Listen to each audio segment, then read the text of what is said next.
Baik, Assalamualaikum warahmatullahi wabarakatuh.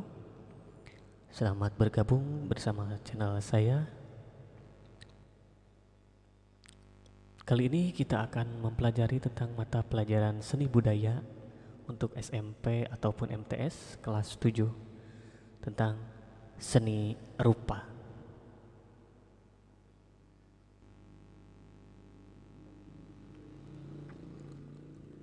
Baik, dalam peta kompetensi pembelajaran ini kita bisa lihat dari bahan bagan.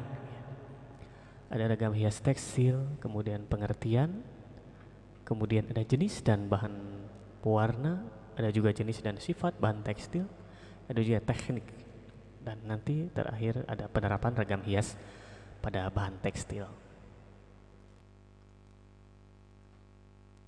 Ya, keindahan ragam hias Nusantara telah diterapkan di hampir semua sendi kehidupan manusia.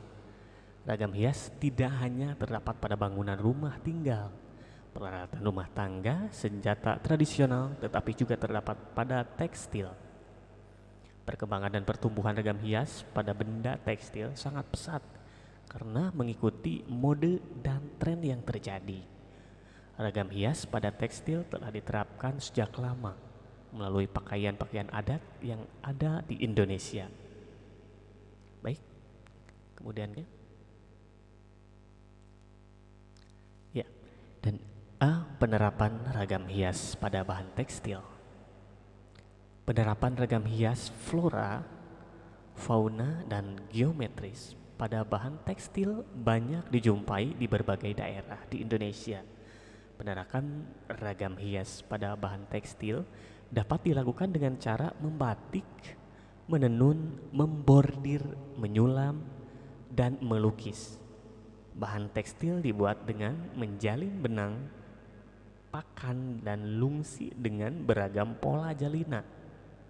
Membuat bahan tekstil bisa dilakukan baik dengan alat tenun tradisional maupun modern.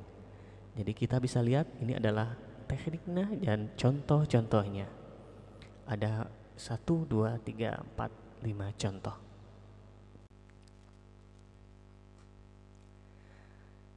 Dan B, jenis dan sifat bahan tekstil. Jenis tekstil dapat diketahui dari perbedaan jenis benang dan permukaan teksturnya. Benang dibuat dari bahan alam atau bahan buatan. Benang katun dibuat dari kapas.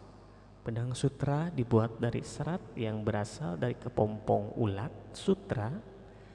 Kain wol dibuat dari bulu domba. Bahan benang buatan misalnya dakron, polyester, dan nilon digunakan untuk membuat tekstil dengan jenis tertentu. Bahan benang yang lain misalnya serat agel dan serat rami digunakan untuk produk tekstil lain seperti tas dan makrame. Baik, jenis-jenis bahan tekstil ini memiliki sifat yang berbeda-beda sebagai berikut. A. Katun memiliki sifat menyerap air, mudah kusut, lentur, dan dapat disetrika dalam temperatur panas yang tinggi. B. Wol memiliki sifat sangat lentur, tidak mudah kusut, dapat menahan panas, apabila dipanaskan menjadi lebih lunak. C. Ada sutra. Sutra ini memiliki sifat lembut, licin, berkilap, lentur, dan kuat. Bahan sutra banyak menyerap air dan memiliki rasa sejuk apabila digunakan. Dan D. Tekstil dari bahan polyester. Dari bahan polyester ini atau dari nilon memiliki sifat tidak tahan panas sehingga tidak mudah kusut, tidak perlu disetrika, kuat, dan jika dicuci cepat kering. C. Ada jenis dan bahan pewarna tekstil. Bahan tekstil dapat diberi warna baik dari bahan pewarna alami maupun buatan. Masing-masing bahan pewarna ini memiliki sifat dan jenis yang berbeda-beda. Pewarna alam dihasilkan dari ekstrak akar-akaran, daun, buah kulit, kayu, dan kayu. Pewarna alami ini misalnya soga dan kesumba. Pewarna buatan atau sintetis dibuat dari bahan kimia, misalnya naptol dan indigosol. Jenis pewarna naptol digunakan dengan teknik celup, sedangkan pewarna indigosol dapat digunakan dengan teknik celup atau colet. Bahan pewarna buatan memiliki sifat tidak mudah luntur dan tahan terhadap sinar matahari. Sebaliknya, pewarna alami memiliki sifat mudah luntur dan mudah pudar karena tidak tahan terhadap sinar matahari. Ya, dan D, teknik menggambar ragam hias pada bahan tekstil. Penerapan ragam hias pada bahan tekstil dilakukan dengan teknik yang berbeda-beda. Misalnya, sulam, batik, sablon tenun ikat, bordir, dan songket. Penerapan ragam hias pada bahan tekstil misalnya dilakukan pada kaos oblong. Kaos oblong dibuat dari bahan yang menyerap cat.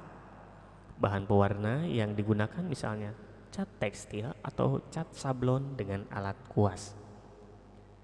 Berikut ini contoh penerapan ragam hias pada produk kaos oblong dengan teknik menggambar. 1. Siapkan gambar rancangan ragam hias di atas kertas. 2. Siapkan kaos oblong berwarna putih dan berilah alas dari bahan karton atau triplex di dalamnya agar pengecatan tidak akan tembus ke belakang. 3. Pindah gambar rancangan ragam hias ke permukaan kaos dengan pensil. 4. Selesaikan gambar rancangan dengan menerapkan warna-warna yang menarik dengan alat kuas. Dan 5. Keringkan hasil gambar ragam hias dengan hair dryer atau dijemur.